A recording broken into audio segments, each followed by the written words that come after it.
Ya ampun, tega sekali. Seorang pemuda sedang membawa orang sakit masa ditilang.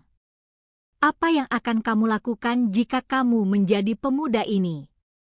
Saksikan apa yang akan dilakukan pemuda ini kepada oknum polisi ini.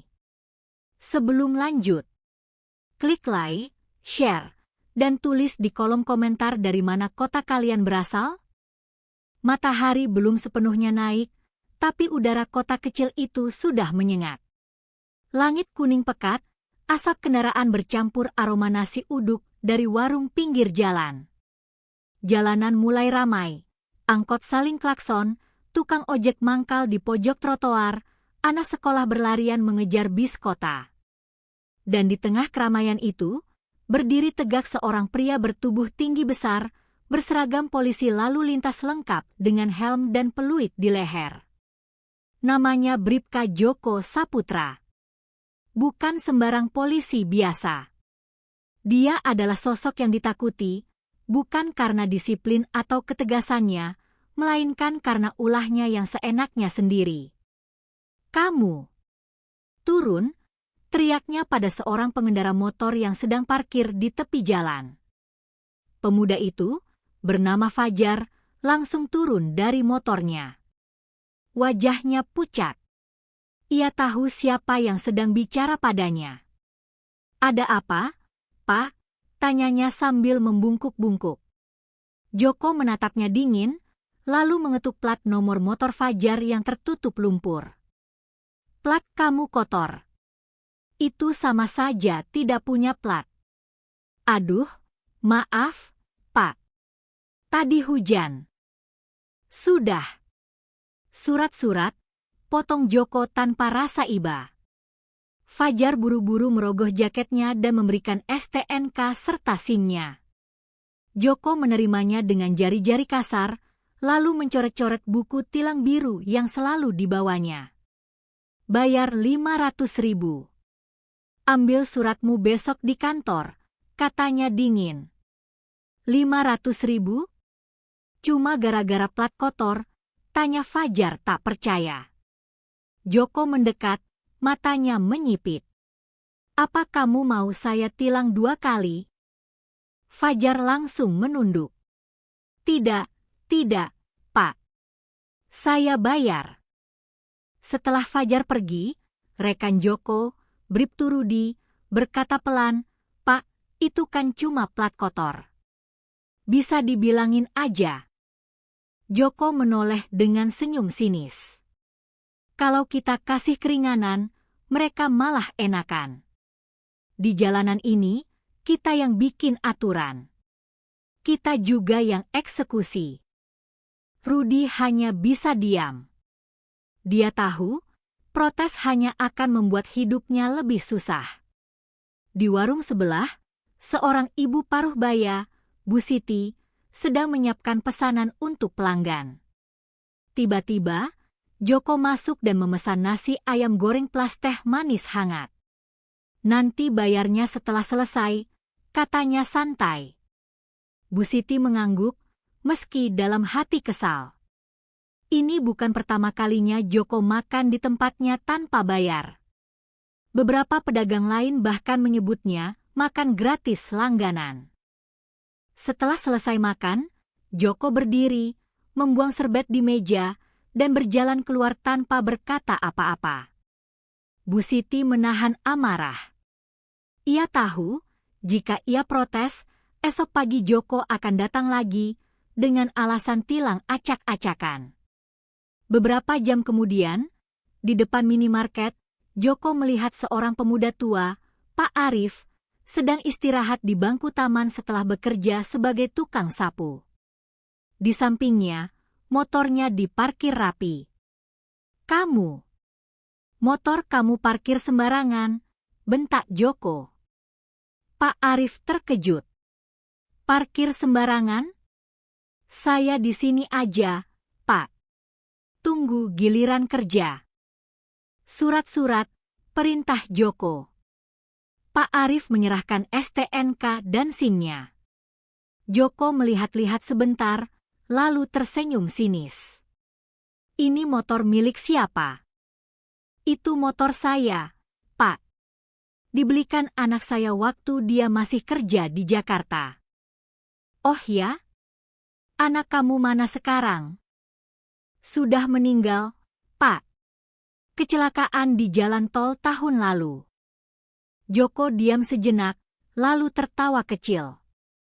Jadi kamu pikun, ya? Lupa cara parkir, lupa aturan.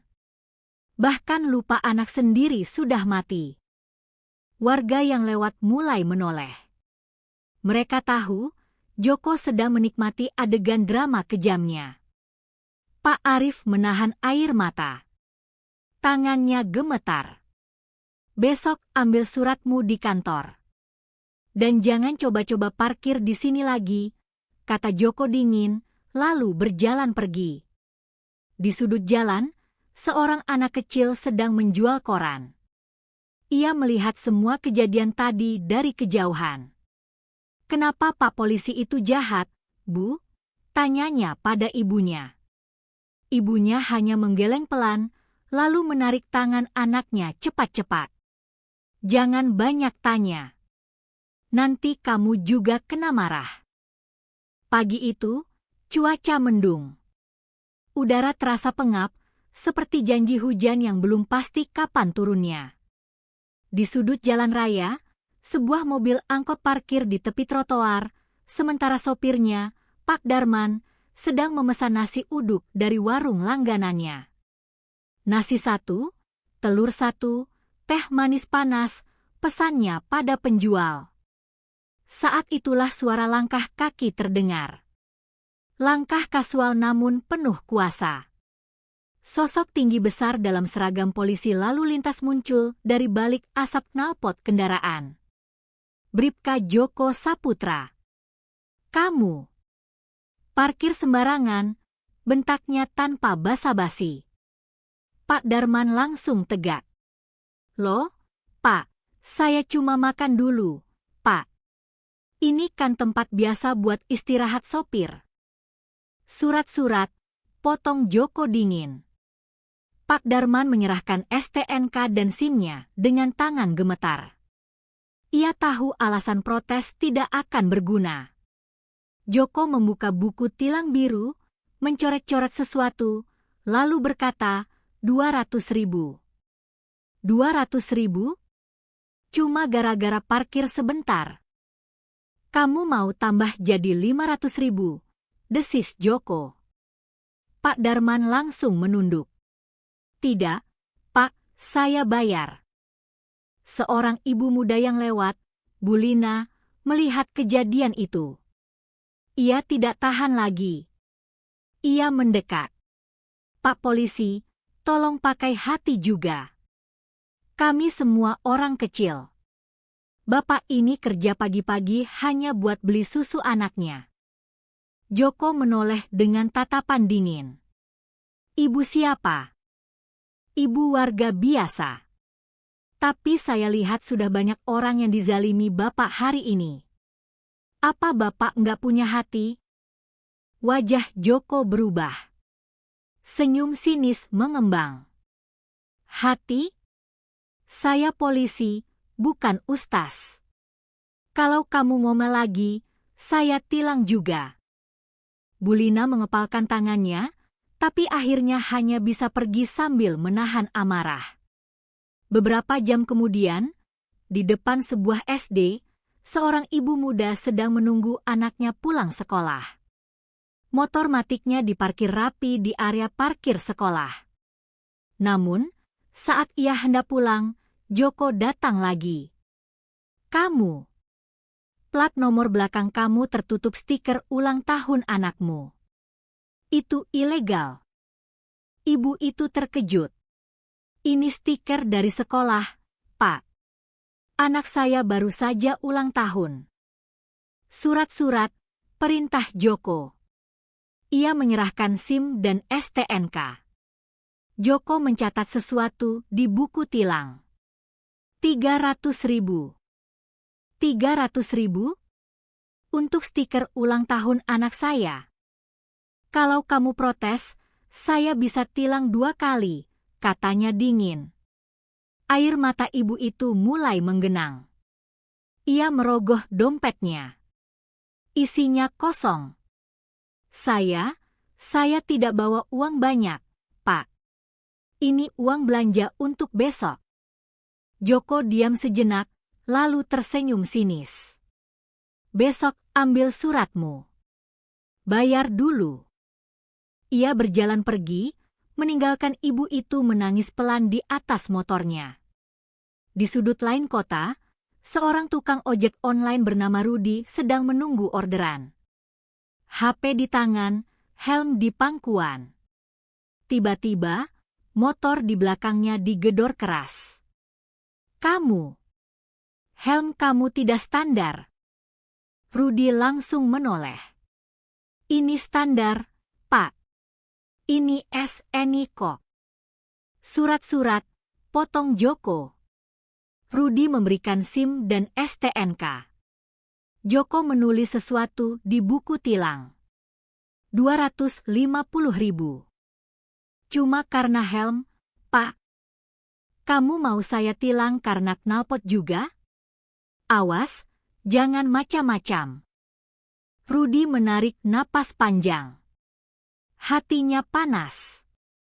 Ia ingin protes, tapi ia ingat ada anak kecil di rumah yang harus makan. Ia menyerahkan uangnya, lalu berjalan pergi dengan langkah berat. Malam mulai menjelma. Jalanan lengang.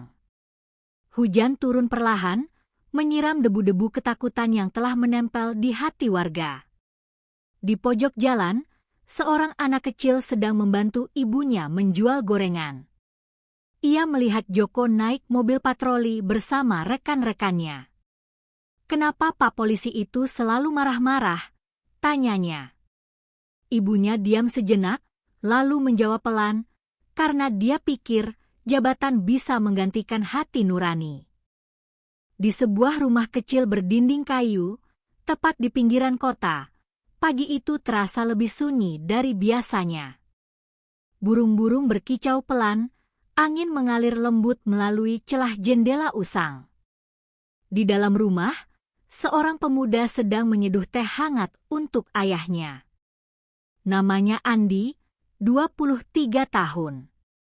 Anak tunggal dari pasangan Pak Madi dan almarhumah Ibu Yanti. Ia lahir dan besar di pedalaman Kalimantan, tapi setelah ibunya meninggal beberapa tahun lalu, ia memutuskan untuk tinggal di kota demi membantu ekonomi keluarga. Ia bekerja sebagai tukang servis elektronik di toko kecil milik tetangga lamanya.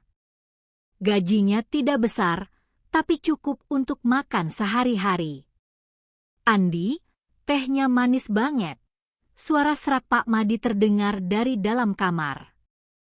Andi langsung membawakan cangkir teh itu masuk. Kan biar enak, Pak. Ini kan obat juga. Pak Madi tertawa pelan, walaupun nafasnya masih tersengal-sengal. Usianya sudah 58 tahun, dan sejak beberapa bulan terakhir, kondisi jantungnya mulai menurun.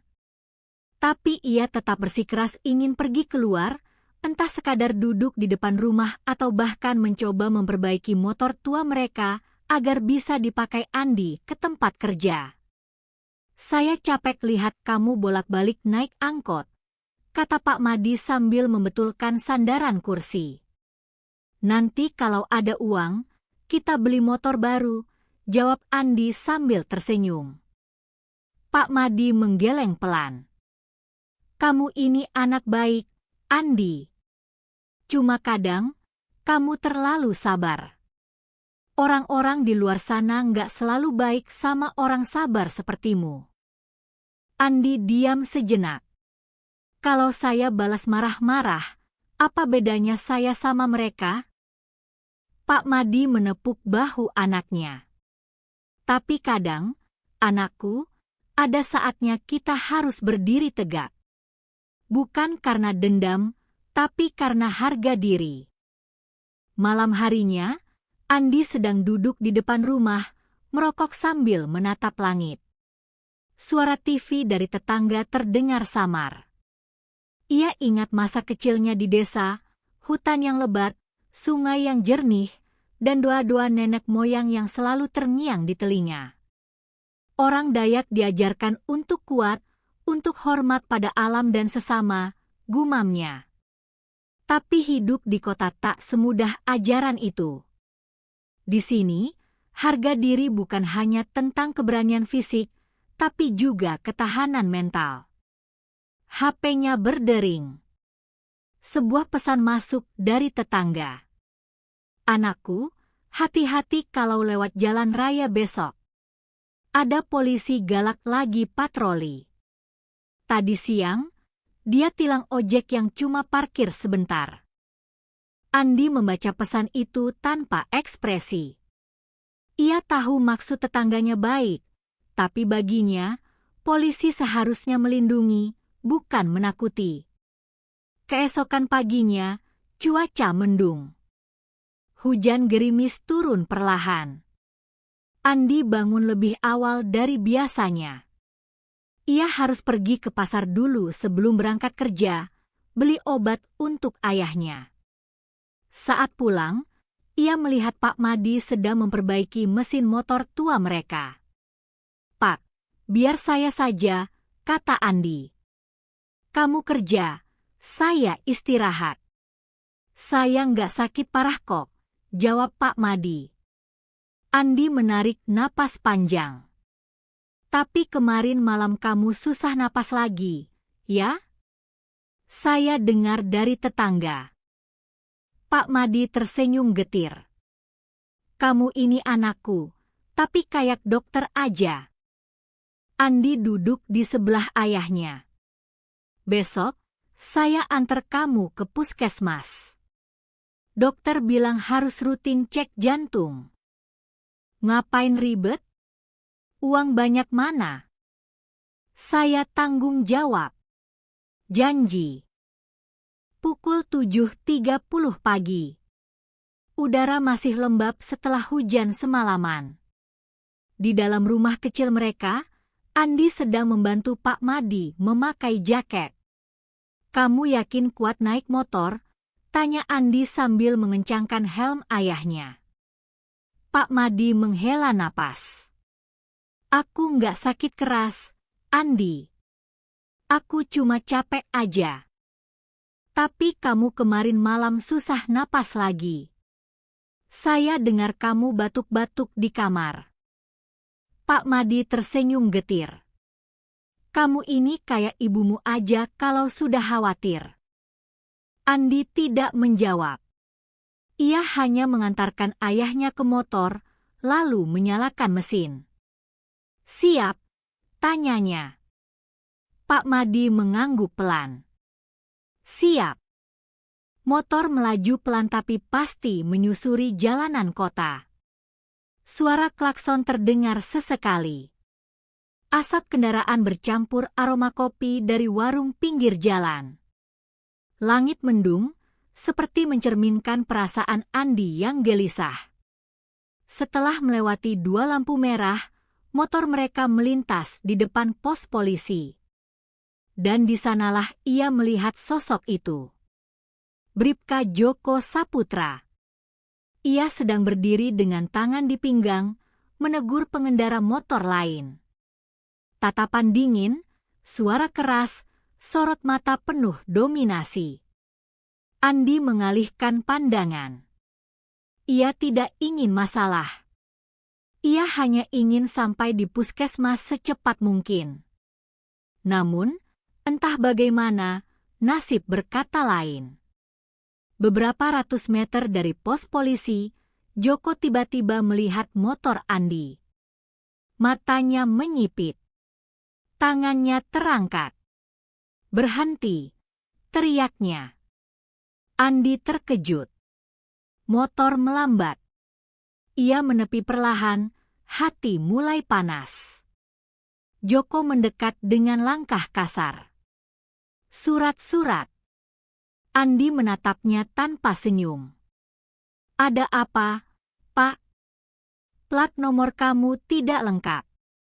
Itu ilegal." Andi mendelik. "Plat saya rusak minggu lalu." Belum sempat ganti.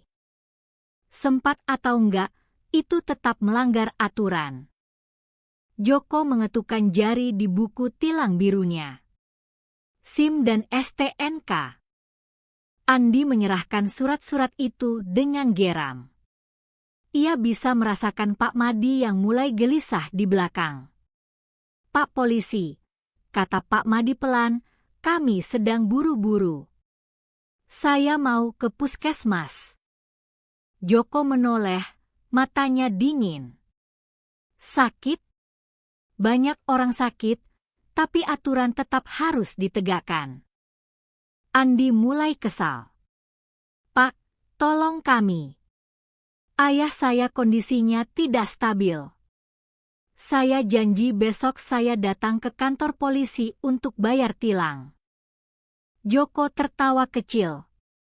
"Janji? Janji itu buat orang yang percaya sama omongan kosong. Ini bukan omongan kosong. Ini urusan nyawa." "Nyawa? Nyawa kamu lebih penting dari aturan negara." Andi mengepalkan tangannya. "Aturan itu untuk melindungi rakyat, bukan untuk menghancurkan mereka saat mereka butuh pertolongan." Warga yang lewat mulai menoleh. Ada yang merekam dari balik HP. Tapi tak ada yang berani melerai. Joko mendekat, menatap mata Andi. "Kalau kamu ngomong lagi kasar, saya tilang 2 kali." Andi diam. Napasnya memburu. Hatinya bergolak. Tapi ia tahan. Untuk saat ini. Andi masih berdiri di samping motornya, tangan gemetar menahan amarah. Di belakangnya, Pak Madi terus mengatur napas dengan susah payah. "Pak Polisi," desis Andi, "saya mohon, biarkan kami lewat dulu. Ayah saya benar-benar tidak bisa menunggu." Joko tersenyum sinis. "Janji-janji lagi? Kamu pikir hidup kamu penting banget sampai aturan harus bungkuk sama kamu? Ini bukan soal janji. Ini soal nyawa. Saya cuma minta waktu setengah jam." Joko melipat tangannya. "Kalau semua orang pakai alasan nyawa, siapa yang taat aturan? Kamu kira kamu istimewa?" Andi mengepalkan tangannya erat. Napasnya memburu. Matanya menyipit. "Saya bukan istimewa. Tapi ayah saya itu manusia. Bukan mesin yang bisa diajak main-main." Joko tertawa pelan. "Kamu ini ngomong kayak ustaz aja. Coba lihat surat tilang ini. Nama kamu belum ada di sini. Tapi kalau kamu nekat pergi tanpa bayar, saya pastikan motor kamu jadi barang sitaan besok pagi." Andi mendelik. "Saya sudah bilang, saya janji datang besok." "Janji?" Joko menatap mata Andi.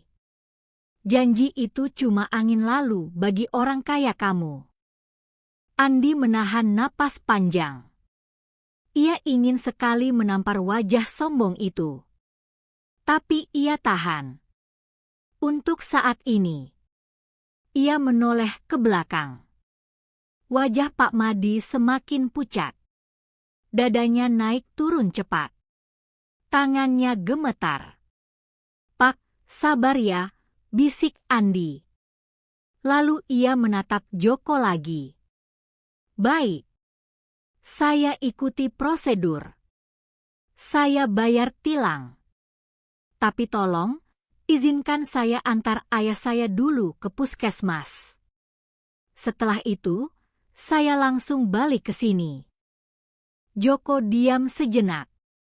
Lalu dengan dingin, ia berkata, "Nggak bisa. Kalau kamu pergi sekarang, kamu dianggap kabur. Surat kamu baru bisa diambil besok. Dan kalau besok kamu nggak datang, saya laporkan sebagai pelaku penghindaran hukum." Andi tak percaya. Jadi, saya harus biarkan ayah saya pingsan di pinggir jalan? Salah satu dari kita harus korban. Itu resiko hidup. Andi mengepal erat. Apa yang membuatmu merasa punya hak untuk menghancurkan hidup orang lain? Joko mendekat, suara rendah tapi menusuk. Karena seragam ini memberiku kuasa. Dan kamu? Kamu cuma anak dayak jalanan yang sok bijak. Udara pagi terasa semakin panas. Hujan semalaman telah berlalu, tapi gerah masih menyelimuti. Di tengah jalan raya, dua jiwa bertemu dalam ketegangan, satu dengan kuasa, satu lagi dengan cinta yang tak ingin dibungkam. Andi masih berdiri di samping motornya, napas memburu. Pak Madi di belakangnya terus mengatur napas, wajahnya semakin pucat. Tangannya gemetar, mencengkeram jaket Andi seperti mencari pegangan hidup. Pak Polisi, desis Andi dengan suara serak, saya mohon, biarkan kami pergi dulu. Saya janji. Janji? Potong Joko dengan senyum sinis. Kamu pikir saya lahir kemarin sore? Janji kamu cuma angin lalu. Andi mengepalkan tangannya erat. Saya bukan pencuri. Bukan pembohong. Saya hanya punya hati nurani. Hatimu bisa mati kalau aturan tidak ditegakkan. Andi menatap mata Joko, takut amarahnya meledak lebih awal. Apa yang membuatmu merasa punya hak untuk menghancurkan orang lain? Joko mendekat, suaranya rendah namun menusuk. Karena aku polisi. Dan kamu? Kamu cuma anak dayak jalanan yang sok bijak. Andi membeku. Warga yang lewat mulai menoleh. Beberapa merekam dari balik HP. Tapi tak ada yang berani melerai. Joko tersenyum puas. Ia tahu ia sudah menyentuh titik sensitif. Kamu pikir orang-orang kaya kamu pantas berkendara di jalan kota? Lanjutnya. Kamu pikir hidupmu penting? Di hutan aja kamu harus susah payah cari makan. Apalagi di sini? Andi mengepal erat. Napasnya memburu. Kamu pikir aku takut sama kamu? Kata Joko lagi, kali ini lebih keras. Kamu itu cuma sampah migrasi. Orang pedalaman yang sok modern. Kembali saja ke rimba, sana. Wajah Andi memerah. Matanya menyipit. Tubuhnya gemetar. Kamu, suaranya parau. Kamu nggak pantas menyebut nama bangsaku. Joko tertawa kecil. Bangsa? Lo bilang, bangsa? Lo aja belum tentu bisa baca buku tebal. Andi diam. Tapi di dalam dadanya, sesuatu mulai meledak. Udara pagi terasa seperti membeku. Di tengah jalan raya yang ramai, sebuah konflik sedang mencapai titik pecahnya. Warga mulai berkumpul, ada yang merekam dari balik HP, ada yang hanya diam menyaksikan. Tapi tak ada yang berani melerai. Joko masih berdiri dengan senyum sinis di wajahnya. Ia puas. Ia tahu ia sudah berhasil menyulam amarah dalam jiwa Andi. Kembali saja ke rimba, katanya lagi, kali ini sambil menepuk-nepuk helmnya. Sana, cari makanan kayak monyet. Itu tempat kamu. Wajah Andi memerah. Napasnya memburu. Dadanya naik turun cepat. Di belakangnya, Pak Madi mencoba menahannya. Andi, sabar, bisik Pak Madi dengan napas tersengal-sengal. Tapi Andi tidak bisa mendengar apa-apa lagi. Yang ia dengar hanyalah suara hatinya yang terluka. Yang ia lihat hanyalah wajah sombong Joko yang menginjak harga dirinya tanpa ampun. Yang ia rasakan hanyalah ledakan kemarahan yang sudah bertahun-tahun tertahan, sejak pertama kali ia datang ke kota, dicela karena logatnya, diremehkan karena asal-usulnya, dipandang rendah karena latar belakang hidupnya. Dan sekarang, orang itu bahkan berani menghinakan bangsanya, keluarganya, jiwanya. Tanpa aba-aba, Andi maju selangkah. Joko masih tersenyum, lengah. Ia pikir Andi hanya akan protes dengan kata-kata. Seperti biasa. Tapi kali ini, tidak. Dengan satu gerakan cepat, Andi meninju wajah Joko. Buak. Pukulan keras mengenai rahang Joko, membuatnya terhuyung ke belakang. Senyum di wajahnya langsung menghilang. Warga berseru kaget. Beberapa mundur, takut terseret konflik. Joko mengusap sudut bibirnya yang mulai berdarah. Matanya menyipit. Marah. Terkejut. Tapi juga heran. Apa-apaan kamu? Bentaknya. Tapi Andi tidak berhenti. Ia menyerang lagi. Buak. Tinju kedua mengenai perut Joko. Tubuh besar itu terlipat. Napasnya hilang sejenak. Andi, teriak Pak Madi dari motor. Tapi Andi tidak peduli. Ia menarik keras ragam Joko dan menatap matanya. Kamu nggak pantas menyebut nama bangsaku. Lalu dengan satu pukulan keras, ia menghantamkan kepalanya ke wajah Joko. Bruk. Joko terjatuh ke aspal. Warga mulai heboh. Ada yang teriak, ada yang terus merekam. Andi berdiri di atas tubuh Joko yang terkapar. Napasnya memburu. Tangannya berdarah. Tapi matanya masih menyala. Ini bukan untuk saya. Ia menendang helm Joko yang tergeletak di tanah. Ini untuk semua orang yang pernah kamu hina. Udara pagi masih hangat. Suara klakson kendaraan terus berbunyi, tapi kini diselingi teriak kaget warga yang menyaksikan pertengkaran yang berujung pada pemukulan brutal. Bribka Joko tergeletak di aspal, tubuhnya tersungkur. Wajahnya babak belur. Darah menetes dari sudut bibir dan hidungnya. Ia mencoba bangkit, tapi tubuhnya lemas. Andi berdiri di dekatnya, napasnya masih memburu. Tangan kanannya luka, kulitnya robek akibat pukulan keras tadi. Matanya masih menyala, tapi perlahan mulai menyadari apa yang baru saja ia lakukan. Warga berkerumun. Ada yang merekam, ada yang hanya diam tak percaya. Beberapa pedagang warung dekat lokasi mulai berbisik-bisik. Jadi juga, si Dayak nekat itu berani lawan polisi galak itu. Iya, saya aja tiap lihat dia jalan-jalan, langsung sembunyi. Tapi, pantas juga sih. Polisi kayak gitu emang harus dikasih pelajaran. Sementara itu, suara motor patroli terdengar mendekat. 2 mobil polisi datang dengan lampu menyala.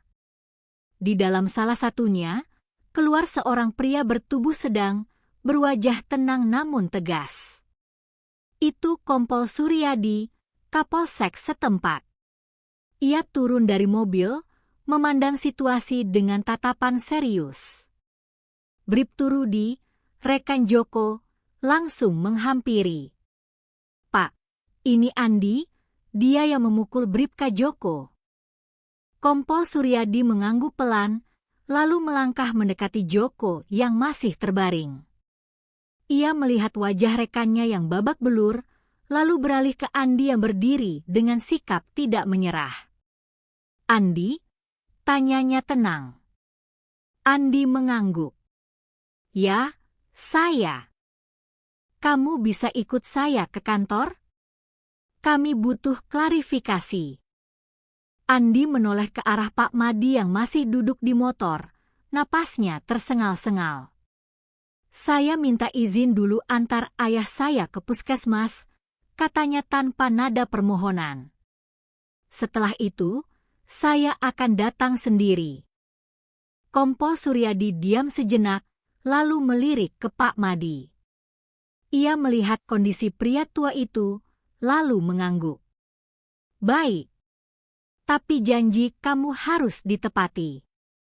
Andi menatap matanya. Saya bukan orang yang suka ingkar janji. Setelah beberapa menit, Andi membawa Pak Madi ke puskesmas. Dokter langsung menangani kondisi kritisnya. Andi menunggu di luar sambil membersihkan tangannya yang berdarah. Beberapa saat kemudian, HP-nya berdering. Sebuah pesan masuk dari nomor asing. Anak muda, kamu hebat. Saya lihat videonya. Semoga kamu selamat dari proses hukum. Kalau butuh bantuan, kami siap bantu. Andi menatap layar ponselnya tanpa ekspresi.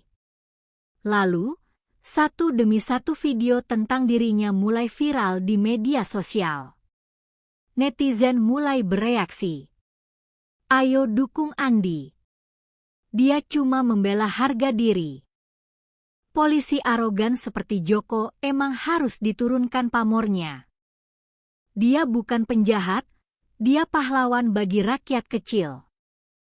Setelah Pak Madi dirawat di puskesmas, Andi langsung menuju kantor polisi sesuai janjinya. Ia tiba dengan wajah lelah, tangan luka, dan jiwa yang masih berdebar-debar. Di ruang penyelidikan, ia duduk di kursi plastik sederhana, menghadap meja kayu usang. Di seberangnya, duduk Kompol Suryadi dengan wajah tenang namun serius. Silakan ceritakan semuanya, kata Kompol Suryadi pelan. Dari awal. Andi menarik napas panjang. Lalu, satu persatu, ia bercerita. Saya sedang membawa ayah saya ke puskesmas karena kondisinya sangat buruk. Dia punya riwayat jantung. Saya lihat dia susah napas, pucat, bahkan sempat pingsan sebentar sebelum kami berangkat. Ia diam sejenak, lalu lanjut. Lalu Bribka Joko menghentikan kami. Padahal sudah jelas kondisi darurat. Tapi beliau tetap bersikeras menilang saya karena plat motor saya rusak. Kompol Suryadi mencatat sesuatu di buku catatannya. Dan kemudian, saya minta izin untuk melanjutkan ke rumah sakit, lalu datang lagi setelah ayah saya dirawat. Tapi beliau menolak. Bahkan, beliau menghinaku. Mengatakan hal-hal yang tidak pantas. Wajah Andi mulai memerah. Suaranya gemetar. Beliau menyebut saya, Dayak bodoh, bilang saya nggak pantas berkendara di jalan kota. Bahkan bilang saya harus kembali ke hutan. Kompol Suryadi mendengarkan tanpa menyela. Saya coba tahan amarah saya. Tapi itu bukan sekadar penghinaan pada saya. Itu penghinaan pada keluarga saya. Pada bangsa saya. Anda marah karena itu? Tanya Kompol Suryadi. Andi mengangguk pelan. Saya marah karena beliau meremehkan nilai-nilai yang saya pegang. Saya marah karena beliau pikir kuasa bisa digunakan untuk merendahkan orang lain. Dan saya marah karena waktu terus berjalan, sementara nyawa ayah saya mungkin sedang berdetak terakhir. Beberapa jam sebelumnya, di dalam mobil ambulans kecil, Pak Madi dibawa masuk ke puskesmas. Napasnya tersengal-sengal, wajahnya pucat pasi. Seorang dokter muda, Dokter Indra, langsung memeriksanya. tekanan darah tinggi, detak jantung tidak stabil, ini benar-benar kondisi darurat, katanya pada perawat. Perawat bertanya, siapa yang antar? Andi, jawab Pak Madi dengan suara parau. Anak saya, dia pasti sedang khawatir. Perawat mengangguk. Kami hubungi dia segera. Kembali di kantor polisi, Andi masih duduk di hadapan Kompol Suryadi. Saya tahu apa yang saya lakukan salah, katanya pelan. Tapi tolong, lihat juga apa yang dialami oleh ayah saya. Lihat juga bagaimana Bribka Joko memperlakukan orang-orang biasa selama ini. Kompol Suryadi menatap matanya. Apa kamu punya bukti? Andi mengeluarkan HP-nya. Ada banyak video. Ada kesaksian warga. Bahkan ada beberapa orang yang bersedia menjadi saksi. Kompol Suryadi menghela napas. Ini bukan soal balas dendam, ya? Ini soal harga diri, jawab Andi. Dan kadang, harga diri itu satu-satunya hal yang tersisa saat hidup kita diinjak-injak. Pagi itu, cuaca kembali cerah. Langit biru tanpa awan, seperti mencerminkan perasaan banyak warga yang sudah lama menunggu titik balik dalam kisah ketidakadilan mereka. Di dalam ruang rapat kecil kantor polisi, Kompol Suryadi duduk bersama beberapa petugas senior. Di hadapan mereka, sebuah laporan lengkap telah tersusun rapi. Video penangkapan. Kesaksian warga. Rekam jejak pelanggaran Bribka Joko. Kronologi lengkap dari Andi. Seorang petugas senior berkata, apa kita benar-benar tidak akan menahan Andi? Kompol Suryadi menghela napas panjang. Kita lihat fakta secara objektif. Dia memang melanggar aturan dengan melakukan pemukulan.